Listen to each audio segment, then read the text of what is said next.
Hi, this section is called Transformation Toolbox. I see philosophy as a series of tools that we can use to teach this style of yoga.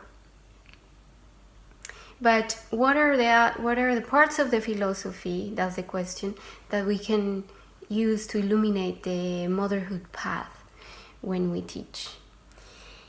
In the image you can see I point out two main tools. One is the sutras, the general truth observations pointed out or gathered by Patanjali, and also the 8-step system that he describes. The sutras, I'm going to talk about it later in other videos. Now I'm going to focus on the 8-step system. I'm sure many of you are already teaching yoga and are familiarized with each of these, but just in case, I'm just going to go through them, each of them. So the first one is yama, and that has to do with how we treat others. The next one is niyama, and that has to do how we treat ourselves. Next, it comes how we maintain our body, how we feed it, how we exercise it, how we keep it strong. Then the pranayama, which has to do with the levels of energy in our body. Then the next layers are less tangible.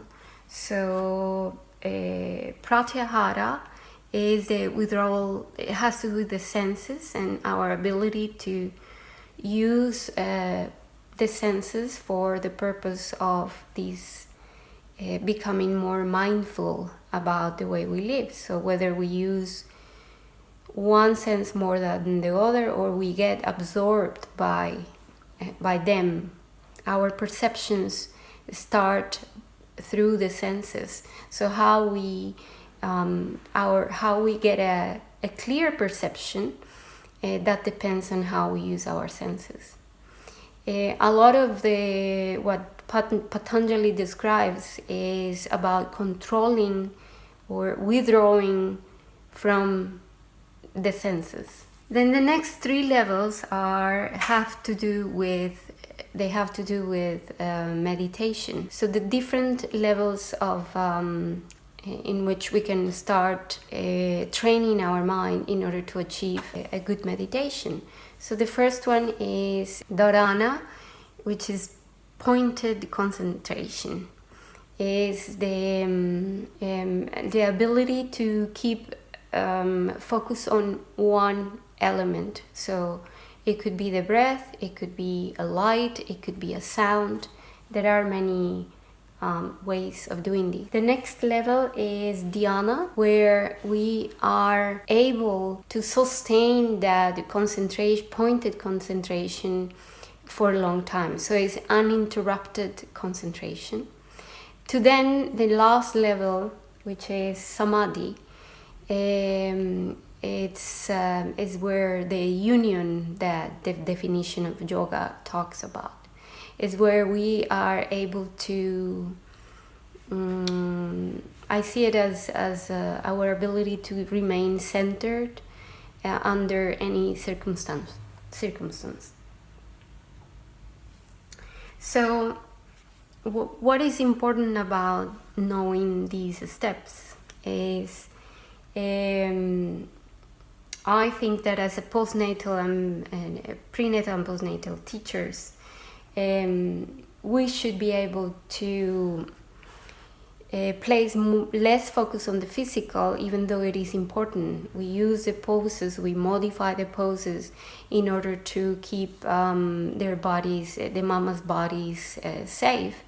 But we should be able to present the less tangible aspects of this system, the meditation and the withdrawal of the senses, concentration. We should be able to teach these and present them to the students in a simple and practical way. That's my invitation through this lecture. And why is this? I think when we, at the moment of childbirth, the physical body, and even before, when it's pregnant, when we are pregnant, the body has an intelligence in place in order to take this role of giving birth. So we are not teaching women how to use their bodies to give birth, but we are teaching them,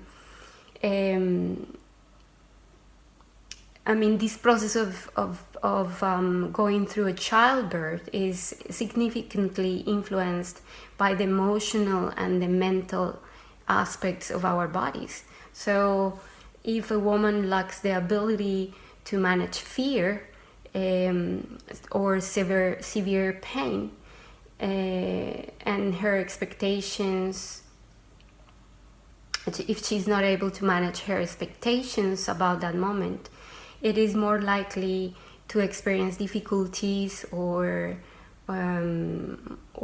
that her body is not going to respond in the same way, is not going to use that innate intelligence that is already in place.